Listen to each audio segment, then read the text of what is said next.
everybody. Welcome to the latest episode of the Pretend Pros. I am Beth Painter, your co-host, the IU fan, although I don't know that I'm going to have a whole lot of IU stuff to talk about in this episode. We'll see. I find a connection every single time, so maybe I'll find my way there. Jenny? And I'm Jenny Hoffman, your other co-host. I would consider myself the rookie, but I actually know a little bit about today's topic. So I'm super excited to introduce our guest, Tyree Harris. Tyree, in 2015, began coaching CrossFit. He was actually one of my CrossFit coaches way back in the day. It's been a while since we've talked, so it's nice to have a familiar face joining us for this episode. And while working on his undergraduate degree at UNC Charlotte, he realized that he may have a career path, and he went and pursued his master's degree at West Virginia University, a master's degree in coaching and sports education. Over the last 11 years, he has coached CrossFit at multiple gyms, progressing from coaching to general manager of South Charlotte CrossFit. He excels at Olympic weightlifting. He has competed nationally for the last 10 years, finishing in the top 10 at the USA Weightlifting National Championships 3 times. After graduate school, he worked at North Greenville University as the assistant strength and conditioning coach for 3 years, working with football, baseball, women's soccer, and women's volleyball. While he's no longer in the collegiate coaching, he continues to coach Olympic weightlifting. He has taken athletes of all ages and experience levels to compete at the national championships. Currently, he is a level 2 USA weightlifting coach and holds a level 2 CrossFit certification. So welcome to the podcast, Tyree. Hello. Hi. This is going to be fun. So Tyree and I were just kind of catching up before Beth jumped on. And I told Tyree that Beth is an Indiana alum, and somehow she always works this into our content. And I just have to take a moment to have Tyree tell me what he said. Oh, no. Before Beth jumped on.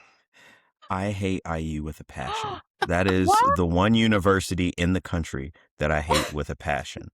We're Hey. such nice people. Why? No, you're not. I was born in West Lafayette. I do not like IU at all. I was born in West Lafayette. My parents got their masters at Purdue. I remember being there when the women's team won the national championship in '99, when Drew Brees took them to the Rose Bowl. I remember being there. I do not like IU at all. Hilarious. I went to West Virginia. I like Pitt more than I like IU. And I actually went to West Virginia. And I just see IU and it just annoys me. Every time I see a So sticker, how I did just you get mad. feel this past year with our phenomenal success? Oh, I was pissed. I'm like, how does IU win a national championship? Like, how? Yeah. When you guys do good in basketball, it's like, okay, that's their thing. That's fine. We're good at basketball. You guys are very good at basketball. Get it.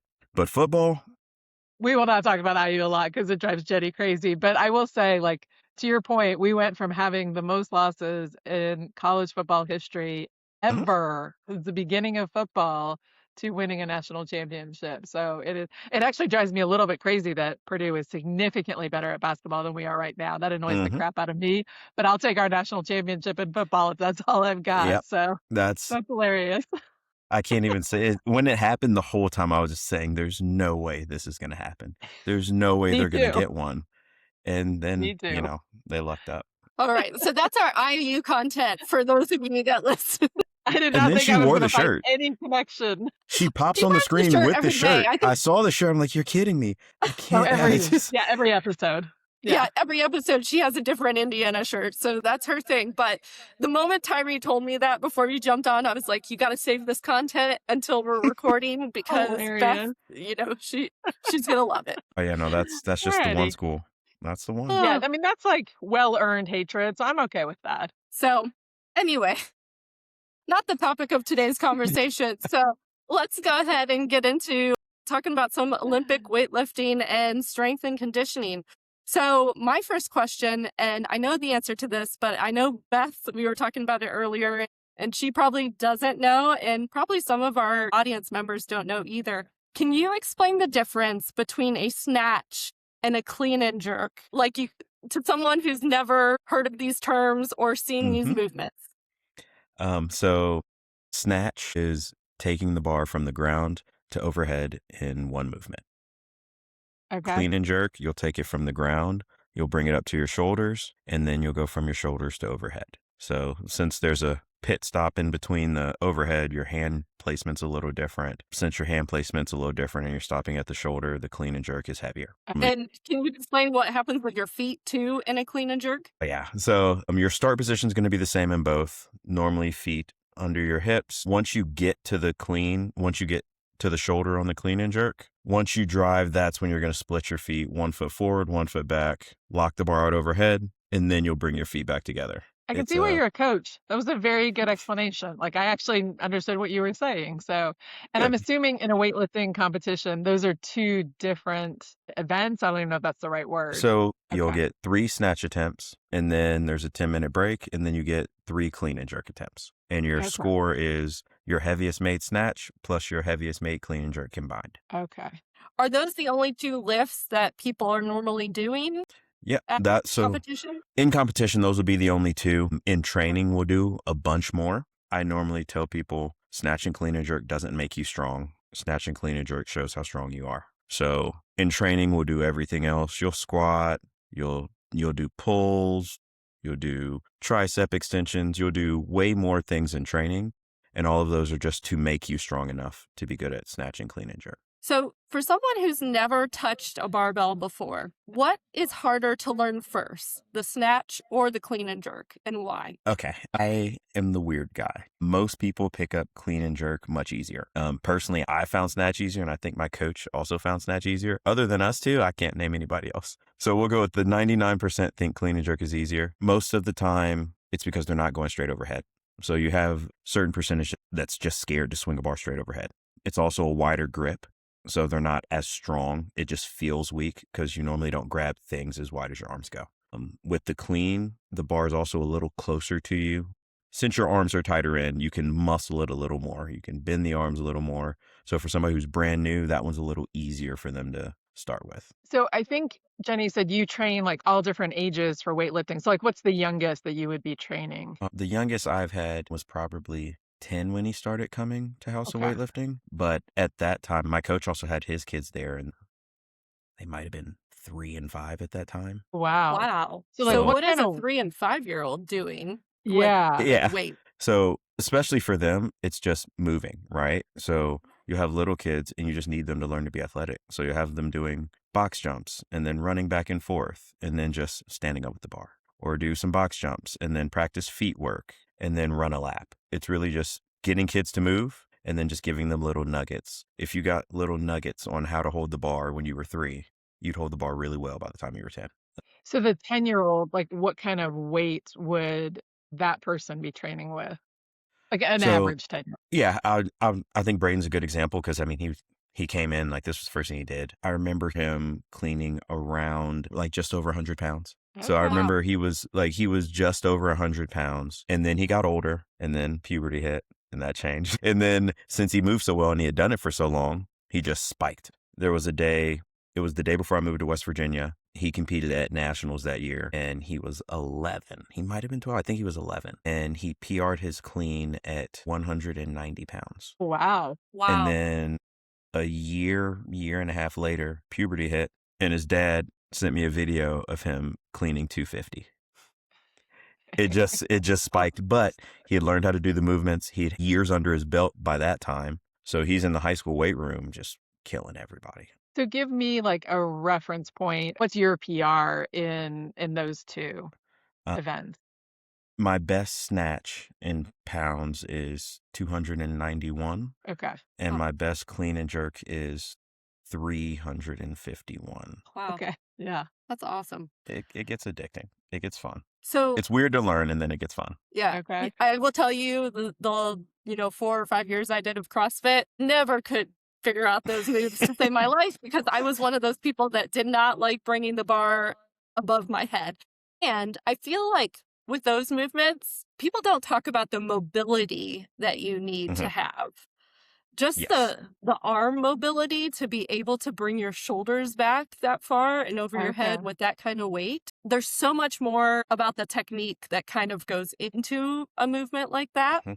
And I could just never get that shoulder mobility. Let's talk about some of the technique. When someone's first learning, what's the single most common technical flaw that you see in those types of lifts? Uh, the first the first thing that comes to mind is they'll make improper bar contact. I guess that's the way to word it. So with a snatch, since your arms are so wide, on the way up to overhead, the bar should make contact with your hip. Normally, people they'll have their hands in too tight, so they'll normally hit their snatch around like right above their knee. Mathematically, that's just going to be a problem down the road. It's just not going to work. But when they're learning and it's really light, they can do that. So the first thing that comes to mind is they're just making improper bar contact. And then after that, like you said, people don't have the mobility to get into a squat position with the bar overhead. They can't do it. They've never done it. So then you have to just slowly work them down into it over months, which can also get Well, frustrating for people because now they're taking months. yeah. So, like, as Jenny said, like, all the technique part of this is like, what are the things that go wrong when someone doesn't do this right? Like, are we talking bars coming down on their head or they're falling or, All of the above. okay, So I've never had a bar come down on my head. okay, It does happen a lot. And most of the time that you see that, it is a half a second of fear or hesitation okay, because lifts go wrong all the time. You can miss it behind, you can miss it forward. That's fine. But normally when you see a bar come straight down and come down on somebody, it's in the middle of the lift. They question it or don't lock out or they flinch. And now the bar's coming straight down. So there really is something to you truly have to commit. You just got to trust it. If you truly trust it, it doesn't mean you'll make it every time, but truly trusting it is safer. And I think that was definitely one thing that I always psyched myself out over something like that. When it would come to that, I could get it to my shoulder area, but completing it, I had a lot of hard times trusting that I could actually do it. I just, didn't have that confidence. And I feel like that's something you definitely have to have in Olympic weightlifting. so never having done CrossFit before, is that all just different types of weightlifting or are you doing other kinds of exercise in CrossFit? In CrossFit, there's more. Okay. Olympic weightlifting is a portion, and that's normally what people think about when you watch the competitions, since it's the flashier part, that you will have competitions where they're going to have Olympic weightlifting in it. But in CrossFit, you're going to do those other movements that we do in Olympic weightlifting. You're going to front squat, you're going to back squat, you're going to deadlift. You'll do more stuff with dumbbells. So you'll do dumbbell snatch, dumbbell cleans, kettlebell swings. CrossFit will have you do a lot. I feel like that's a big part of it too, is the gymnastics piece of it. Yes. Okay. Yeah, So it's not just gymnastics is. weight. Yeah, no, in CrossFit, you're going to Okay. get the cardio portion. You'll have assault bikes, rowers, running. You'll get the gymnastics, which can be pull-ups, toes to bar, handstand push-ups, handstand walks, muscle-ups, and then they'll do weightlifting. And they'll just mix it all in a pot and try to see how athletic you are. Okay. So how do you balance going for a PR in a lift and trusting the program and not actually like trying to just chase it? Of course, I'm forgetting which coach said this, but there was a coach that said the program you trust is better than the program you need. And that is very true. Because if you trust it, you'll follow it, you commit to it. It might be the worst thing that you've ever done. It could be completely wrong for you. But if you're truly committing and you're truly giving your best effort, most of the time that's going to work. So one, find somebody who you actually trust. It's nice to have a coach that you don't think is just giving you random things. So if they tell you wait 3 weeks, the number will be there when we try it in 3 weeks. You'll say, okay, he's normally right. My coach has given exercises or said numbers on things that I was thinking, yeah, that's not adding up. I don't think that's going to work. But he wrote it, so it's probably going to work. I would see that it was normally on Mondays. I would look at the workout on Mondays. And I'm like, man, I would never write this. I don't think I would never write this for myself. But it's going to work because James wrote it. So, and it would always work. So one, it's nice to find a coach that you actually trust. Two, especially with beginner weightlifters, if you started snatching today, great. By the time you come in tomorrow and snatch, you've now doubled your time snatching. So you also have to keep that in mind. Like, oh, at the beginning, every time I come in, you come in a third day, you just added 33% to your entire snatch knowledge. So it is knowing, okay, I will get better if I just wait. I will continue to get better. I'll start feeling things that I haven't felt yet because it does just add up. You go from 50 snatches to by the next day, now you've done 100 in your life. to where eventually you've done 10,000. So cool. You might have had a weird 100, but you have to know as you go along, they just keep adding up and they just keep stacking.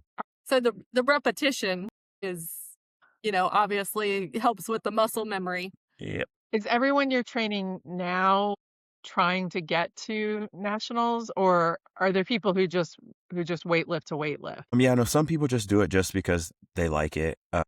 Especially in America, I would say you get a lot of former athletes because you can still compete in it. You're still lifting weights, you're still doing things and being active. But if you want to compete, you can.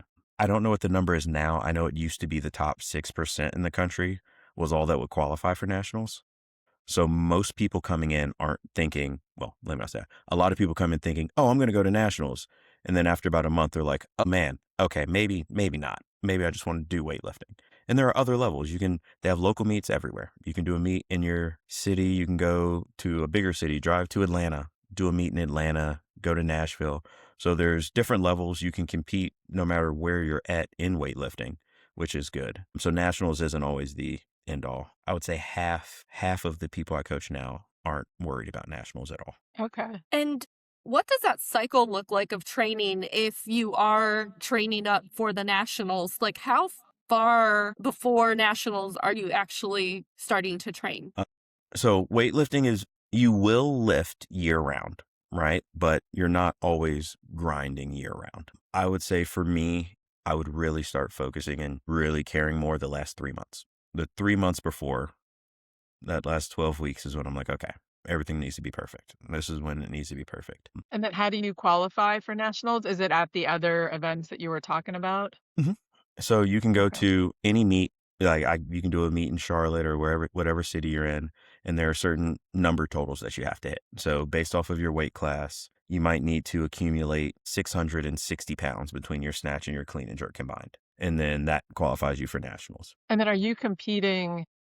You said weight limit. Like, is that the weights, the actual weights that you're lifting, or your weight as a person? Are there different So groups? yeah, so for my weight, for my weight class, right? That's the 187 pound weight class. Okay. If you weigh between, what's the lowest it goes to? If you weigh between 187 all the way down to, I think, 170, 173. If you weigh between 173 and 187, then you need, I believe it's 651 pounds between your snatch and clean and jerk to qualify.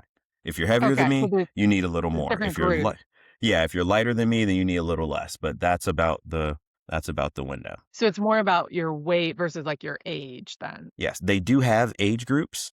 Okay. So they have under 11, under 13, 15, 17, and then they have juniors. That's 18 to 22. Then you have under 25s, but you can always work up. So if you're a 15-year-old that's better than adults, we'll let you lift with the adults. Oh, that's interesting. And I'm assuming there's like a master's level Yes. as well. Yep. They have every 5 years. So 35 to 40, 40 to 45, and every 5 years until you get to 80. And then it's just 80 plus. Are there 80-year-olds doing this? Yeah. Oh, I'm going to try to pull up his name because there's a guy who I believe he's in Buffalo. And now if you know, what barbell club is that? Yeah, there's a guy up in Buffalo. I think it's Buffalo Barbell Club. And now you see him, it's just this older guy. He's not 80 yet. He's not 80, but he's an older guy. And you see him lift at these meets. And if you don't know, you're just like, oh, it's an old guy. And then he'll put up a video and he was better than I am now in the 80s. Like he was very good. He's Wow. just been doing it for 40, probably 50 years now. So Wow. it is nice. You do have some of those. Every once in a while, he'll throw up a video of him in the 80s lifting. But he's almost 70. I believe he's 69. And he Oh my still goes to God. nationals. He'll still Wow. compete. Oh, yeah. So Looks you do like have Santa some, Claus. right? Yeah. Well, when you see him come up there the first time, you're like, who is this guy? And then you realize, oh, he's here every year. All right, cool. It'd be funny if he did it in like a Santa suit or something. That would be amazing. That would be amazing.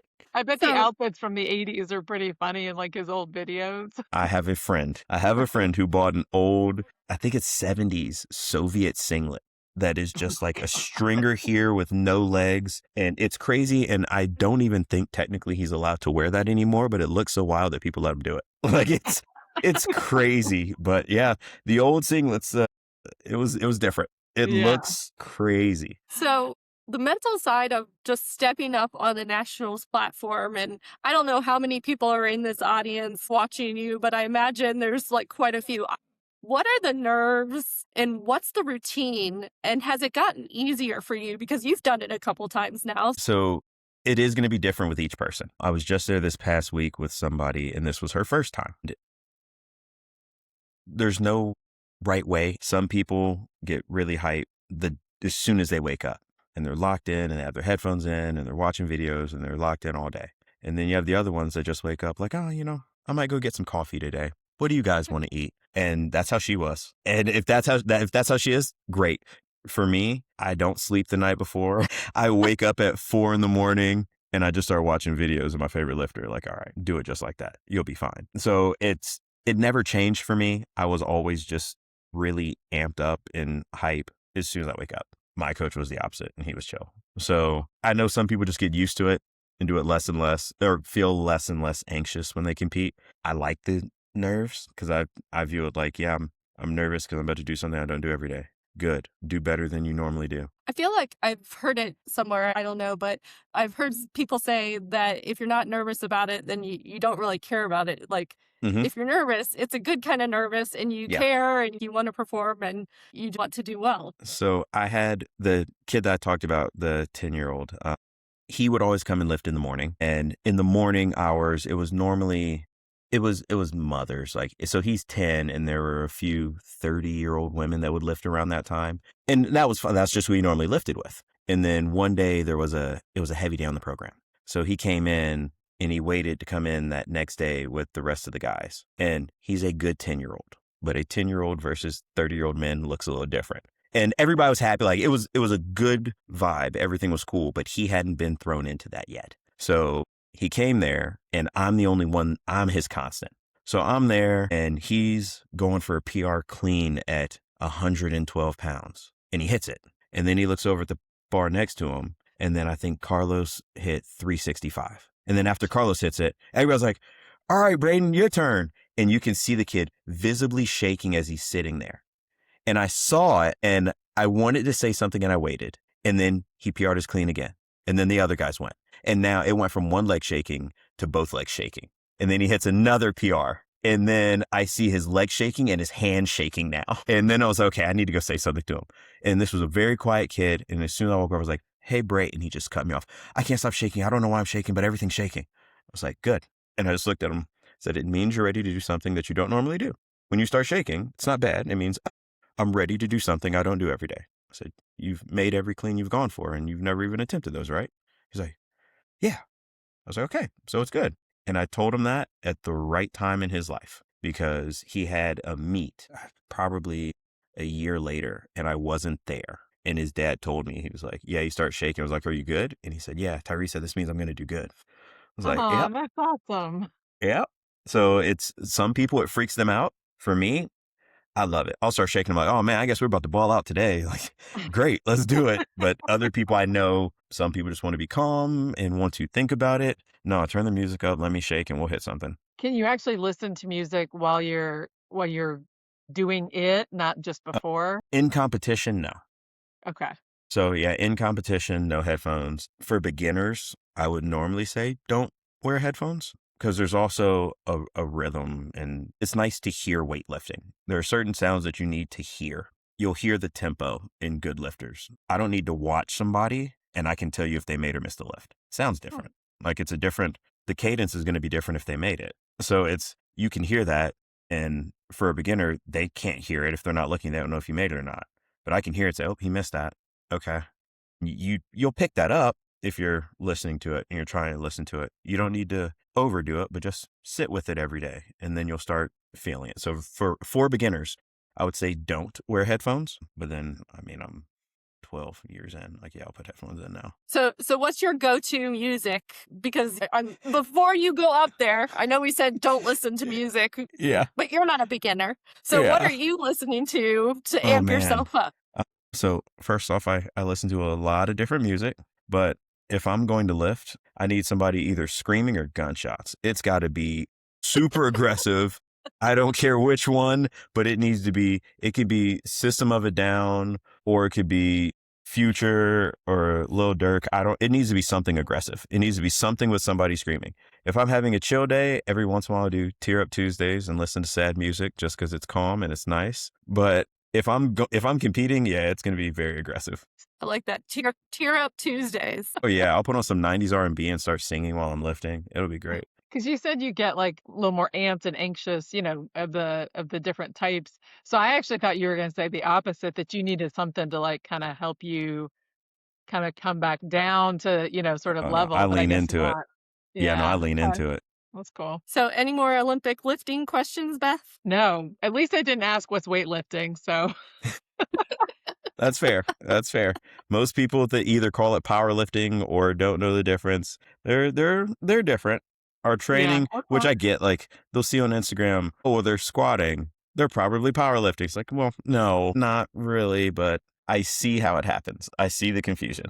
I guess I would have thought that a deadlift would be part of the competition. I didn't realize it was only the snatch and the clean and jerk. Mm-hmm. Yep. 3 of So each. That's it. I learned something new there. Yeah. And how much time in between each of your lifts? Like, are you waiting around a long time before these lifts? Or will you do the 3 of the snatch and then wait a bit and then come back for the clean and jerk? What's that look like? So this is where it gets complicated. Your rest time is complicated, and this is why for Olympic weightlifting, you always need a coach with you in competition, especially at the beginning. So let's say there are 10 people competing in your session. The bar always climbs, okay? So let's say the lightest weight that anybody's going to lift is 100 pounds, and the guy that's going to lift 400 pounds is going to go toward the end. So it depends on what attempts you want to make. Just know the bar is to climb. So if Beth takes 100, we all get 3 attempts. We'll use the 3 of us.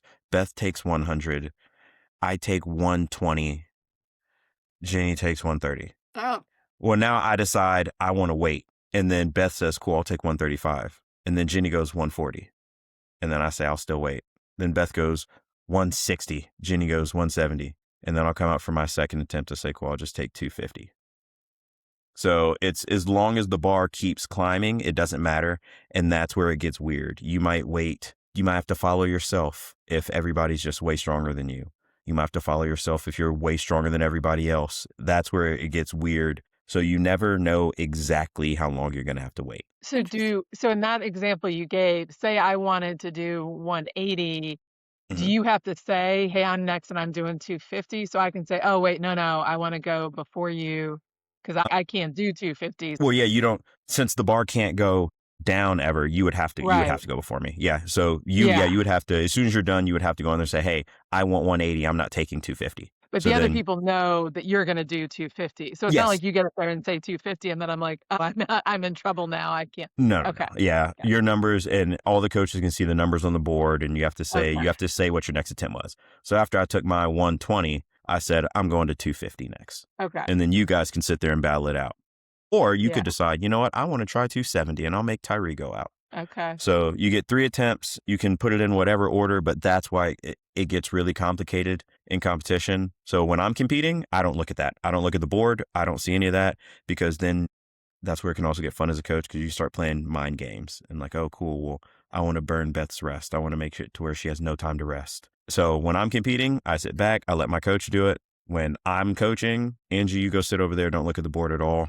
I'll do this, because then you get in your own head. Do you, as an athlete coming into this competition, do you kind of know what your weight choices are going to be for those 3 attempts? Or are you kind of adjusting day of? You have a pretty good idea. I mean, you know what your best is, right? So you'll know what your heaviest snatch is, and you know what number you're fairly confident in hitting. So you're probably going to start with that heavy number that you're fairly confident with hitting and try to work toward a PR. So you have a range. Of course, if you feel bad, you might go a little lighter, but normally you're going to open up, I believe the number, somebody put up a stock number once. So I go, your opening snatch should be around 93%. Then your second attempt, 97. And then for your third attempt, try a PR. So that's a gauge for where you go for. Some people open up heavier, some people open up lighter, but that's about right. 93, 97, 100. Interesting. So I'm going to jump to the strength and conditioning portion, because you can't hit a PR if you're not practicing your strength and conditioning, right? Yep. So, you spent some time, 3 years, as a strength and conditioning coach at North Greenville, and you worked with, football, baseball, soccer players, women's volleyball. What do you think is the biggest difference for programming a footballer versus a women's soccer player? Ooh.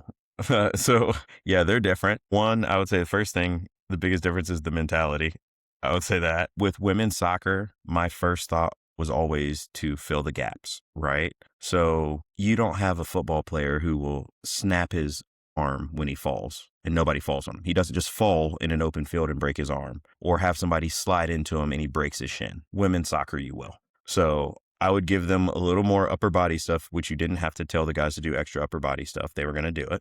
So for women, I would give them that. Women's soccer, they're also running 6 miles every day. So even the squats that you're programming, you're not having them hit 5 back squat singles at 90% on a clock. You might do that for football and have them rush and move around like, cool, hit a heavy squat today. When you work up with women's soccer, they will eventually get to a heavy squat, but you have to think about it a little more because they just ran 6 miles every day this week. That's their practice. So that is the first thought, knowing the mileage that women's soccer gets versus football. Yes, it's different. Yes, they have contact and the guys are getting hit all the time. But that was always my first thought. Like fill in the gaps with women's soccer, injury prevention, which is the thing for everything, right? You don't want anybody to get hurt. You always want injury prevention. But it was really drastic with women's soccer. That was my thought process. So then when you're planning out what someone's doing, like say women's soccer where most of the positions, like as opposed to football, right? You have such a range of what people do in football, but soccer, Mm-hmm. it's mostly to your point, running and kicking the ball. If we take kind of the keeper out of it. So are you coming up with different plans for different players, even if they're playing like the same position? Or is sort of everyone in women's soccer getting the same plan because they need the same, basic strength and conditioning needs? So for women's soccer, they did get a standard plan, but I would have certain athletes do extra things. Okay. I'm thinking of one girl, Sangster. She had a knee injury. So she would come in on an extra day and she would do extra things and different stuff to try to balance her knees back out. So if there was ever anything wrong, then yes, we would tweak that. So everybody, there was a stock program. The few girls, you guys would do this. Women's soccer, they had, I'm forgetting the program that it was, but it was monitoring them at practice. It told me how many accelerations they had, how many decelerations they had, their mileage, their top speed. So I would look at that. And it was about 5 to 7 girls that I would have that were about 2 weeks ahead in the program, and that they would have different types of plyos because they had more decelerations than the rest of the girls, which put them at a higher risk of getting a knee injury. So just because of how they played, where they were on the field and how the girl was herself, I knew that these 5 or 6 girls were there was a higher likelihood that they would have a knee injury. So when those 5, I would have the workout on the board, and then I would have the names in the top corner of the board. And those girls knew, okay, they're doing the stuff on the left. They're going to have to do a little more or a little less with some things. So stock program with little caveats depending on things like that. So I did like the tracking. When they started getting those and I got access to that, I would look at that after every practice. So that's interesting that even, a school that's maybe not as well known even has that kind of technology. Clearly in Indiana, when we're superior athletes, I would assume we would have such things. So that's impressive so it seems like that's pretty readily available technology these days. Yeah. I think Purdue's is probably nicer, they have knew everything there. We're going to ignore all of the new weight room Purdue has. We'll ignore that. I'm sure they have some stuff there. But yeah, depending on the school, it is nice. Some schools will have, I know when I was at West Virginia, depending on the team, they would have different types of stuff. They would have, so one team might be using Catapult, another team would use a different system. Because they had the Coliseum in West Virginia, women's basketball and volleyball couldn't use the same program that women's soccer was because the Coliseum was 100 years old and they just had no signal in there. So Gotcha. You're right. So depending on stuff like that, yeah, some schools will get a little more money to dump in to more programs. That was nice for women's soccer to have at NGU, and men's soccer got it. Men's soccer had a different program because these programs, they're not cheap. They're not cheap. Their contracts you're going to sign for dozens of thousands of dollars. So it's nice when you have it.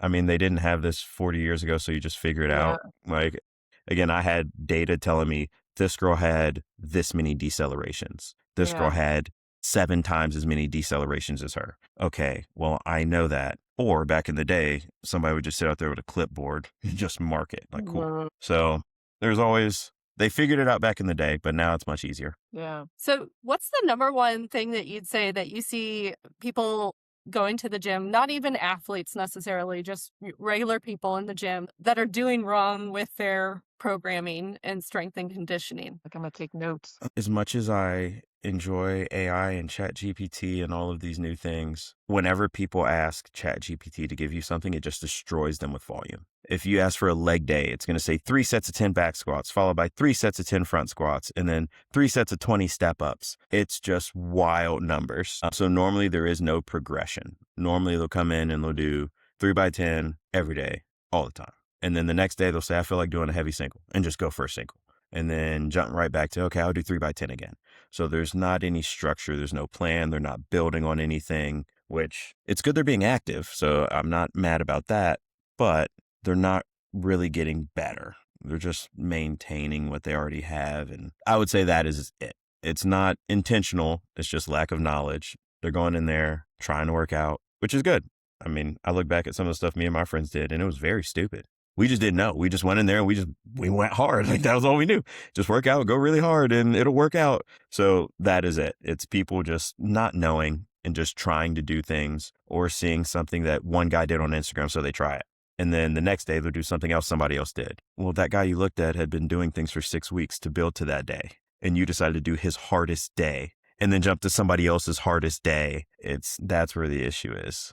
I mean, it's like running. When you have people competing in marathon, it's the same thing. Like, if I decided today I was going to go out and run 13 miles today, that would be the dumbest thing I ever did. Like, that would be terrible. But I saw this guy on Instagram do it, so I'm going to go run 13 miles today. And then tomorrow, well, I saw another guy did 12 and a half, so I'll do 12 and a half today. Like, oh, calm down. Like, it's the same thing. It's just understand that there is a progression. There's a method to the madness, and most people don't. And since they're not competing, it's not the end all be all. But as somebody who knows and can't unsee it, it drives me nuts just watching it. It's like, oh, so you're just going to do something random today. And they're like, yeah, it's great.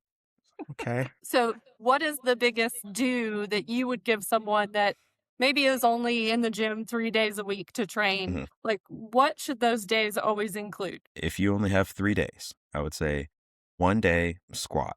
I don't care if it's a front squat, back squat, try to do some variation of squatting.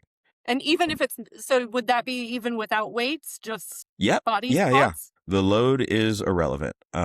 Told somebody yesterday, we only use weight to mimic stimulus, right? If people get caught up in the weight, we only have weight to try to mimic how hard something was the day before, right? So if something's hard for you with just body weight, do it with just body weight.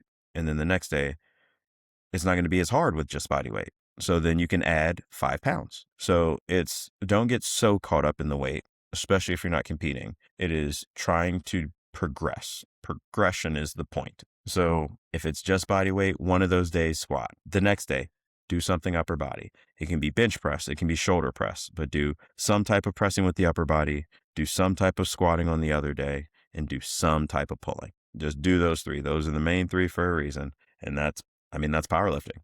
I'm not a power lifter, but that's one thing they got right. You need to press, you need to pull, you need to squat. Do those 3 and you're golden. I was with you until you went to the pull up. I'm not sure that's happening. Hey, the same way I said the squat doesn't have to be with weight, find something, pull a band down. Just do something to pull, then we're good. Oh, okay. You're not saying I have to pull my whole weight up a Yeah, bar? no. You can Yeah, I use a was like, band, you can pull a dumbbell. I don't okay. care which way. All right, I can do that then. Going to the gym. So with the new job, they required us to work out for an hour in the morning for those first few months, which I was fine with. Like, they required us to go to Crunch and work out for an hour, and everybody knew what everybody's previous job was. So they're like, oh, am I doing this right? And it's like, man, no, all of you guys are doing all of that wrong, but I know I'm just overly picky. So I'm just like, that's good. And they have they're coming in and they have these ChatGPT workouts that are absolutely crazy because it's people that don't work out and they're about to do 400 reps on something. And I'm just thinking, you should not do that. You like, you're going to get hurt. Don't do that. So that was very interesting watching that. So working with all those different sports at North Greenville, what is the one universal don't that would apply across all those sports, regardless of position or sport? I've seen some programs before where it doesn't make sense to me, and I'm just giving credit that maybe that coach has a plan that I'm not aware of. So I can't think of a universal don't. The one that people will normally say, I would never say. I'm an Olympic weightlifter, but a lot of people hate the Olympic move, hate snatching. They don't like snatching. They hate watching athletes snatch. So most people will say, universal don't, you don't need athletes to snatch. I would not say that. I didn't have any of my team snatch, but that was for different reasons. The time that it would take to teach them, I was fine. So let me reword that. I did start teaching women's volleyball. We did have days where it was postseason. On that last day, we would start practicing just to learn it.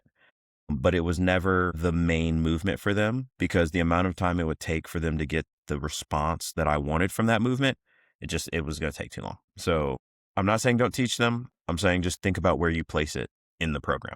So it was postseason for women's volleyball, but that It's is, interesting. I think it's a position that's probably below the radar in terms of importance to teams. I think like when mhm. you talk about it, you're like, oh, of course, you can see how it would be important to a whole program, but they're not necessarily on the field with the playbook and all that. So it probably gets a little overlooked. But it We seems like have you them really more. enjoyed it. Yeah, no, I mean, like it is overlooked because people think about the head coach and the position Uh-huh. coach, but the strength coach is who you're actually with the most. I Yeah. mean, if you have, especially at bigger schools, right? So if I was still at West Virginia or that school, their strength coach is going to travel with them. Yeah. So the strength coach is traveling with them. The strength coach is the one making sure everybody's in their rooms at night. The strength coach is the one waking everybody up. Hey, doing the warm up before the game. You have more FaceTime with the strength coach. You're going to be in the weight room 4 days a week, and then your strength coach is going to be at your practice leading your warm ups, and then your strength coach is going to be on the sideline at your games. That's who you're with all the time, so you know them, and then it's definitely a different relationship, but you see them more. It Yeah. is overlooked, especially if you're not in it, because people don't think about the strength coach. They're thinking it's. I mean, it's the same with athletic trainers. Athletic trainers are with the teams all the time. People Right. have really good relationships with their athletic trainers because you see the kids every day. Yeah. Like it is overlooked and not thought about, but I mean, it's like anything. You see somebody every single day, you travel with them, you know the kids. I'm thinking about somebody specific. I remember she worked really hard. She worked hard all the time. She wasn't starting. I remember the first game she started. I was so hyped. I can't say Oh, that because I can't be biased, but like, oh, I was yeah. so happy they finally started her. Like it was a great Yeah. game. So it is yeah, it's nice. It is overlooked, but it is really nice. So recovery, because we talked all about, the strength portion, working out, all of that, but obviously there's some recovery time that has to happen with all this. Mhm. So what are some of your go-to recovery practices? Please, please, please eat food and sleep. Let's start with the basic things. Oh, Those are the two basic things. This is an extreme. I heard a weightlifting coach once say, he said, "You're not overtrained, you're underfed." That's an extreme. I'm not saying that, but that is an extreme. But there's some truth to it, right? Like you need to eat. So make sure you're eating enough, make sure you're sleeping. And if I'm ever sitting there watching something on Netflix, a lot of times I sit on the floor and just stretch or roll out or bands. I have a foam roller and bands next to my couch, literally sitting next to my couch. Drink a bunch of water all the time. It's the basic things. I know a lot of people like the cryo chambers or all of the fancy stuff, which is nice, but really you need to sleep, you need to eat, you need to stretch. Do those and you'll be fine. Try to get 30 minutes of stretching in a day, which most people can get because most people watch at least 30 minutes of something. Good I advice. also have a foam roller that sits on my fireplace mantle. There you go. Do I use it every day? No, but it's there. Yeah, there you go. That's it. Like there was one time so a lot of my friends also weight lift or do CrossFit. And one time we were at my friend's house, there's probably 5 of us there and we're just watching something and I'm not even thinking about it. And one person was over and she just looked and said, "Can you guys just sit still?" And we all stopped and looked at her like, "What?" And that's when we realized I'm stretching. One guy's on a foam roller. The other guy had a Theragun and we didn't even hear it. And he's sitting there just going in on his legs with a Theragun and we're all just locked into the TV, not even realizing. And she looked up like, "What are you guys doing?" But that was just our normal. We didn't think about it. That's what we were doing. So make good practices a habit. Stretch, use a Theragun if you want. That's fine. Sleep and eat. If you do those 3 things, your recovery will be amazing. All right, I've got some to-dos. I'm going to start squatting and doing more stretching. So that's There going you to be go. my takeaway from this interview. That's it. Some of these interviews we've done, Jenny has decided to go do crazy things afterwards. I am older than she I'm is. not trying to be an Olympic weightlifter. I'm just going to tell you right now, Tyree. That's fair. I've attempted. I've done my attempts.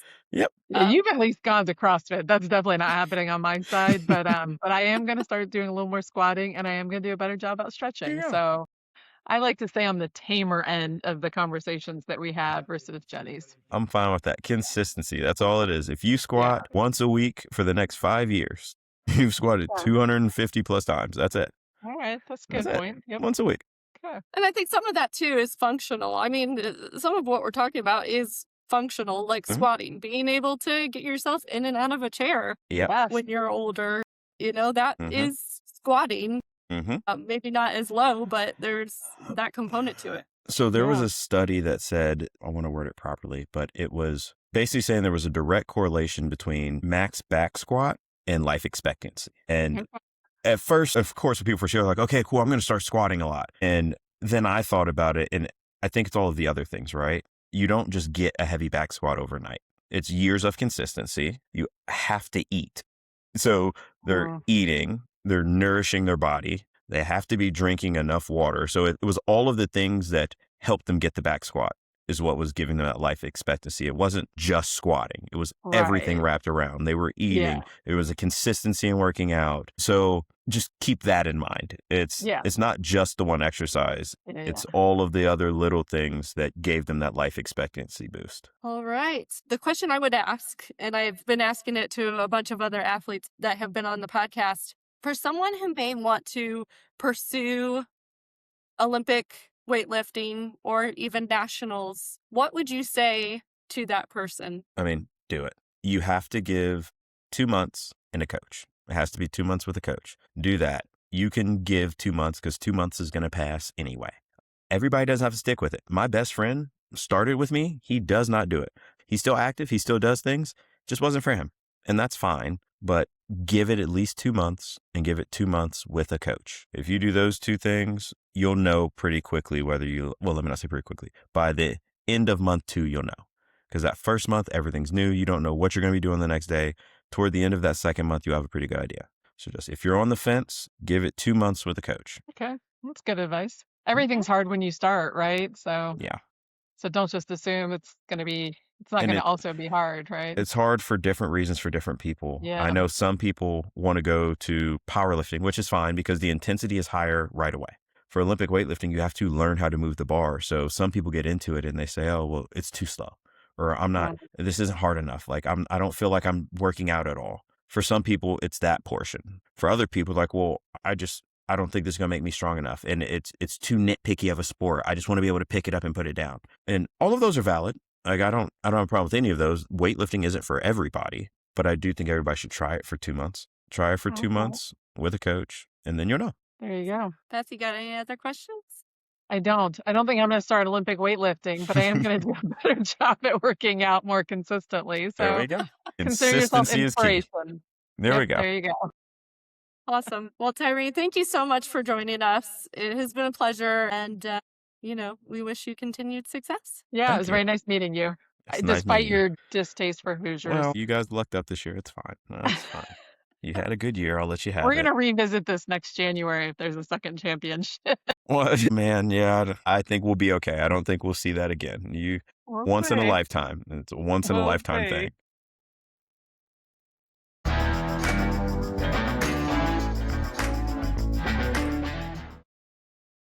Thanks for joining us on this week's episode. And if you've liked what you've heard and you've stuck with us this far, we would love for you to subscribe. We are on YouTube, Apple Podcasts, and Spotify. We hope to see you next week.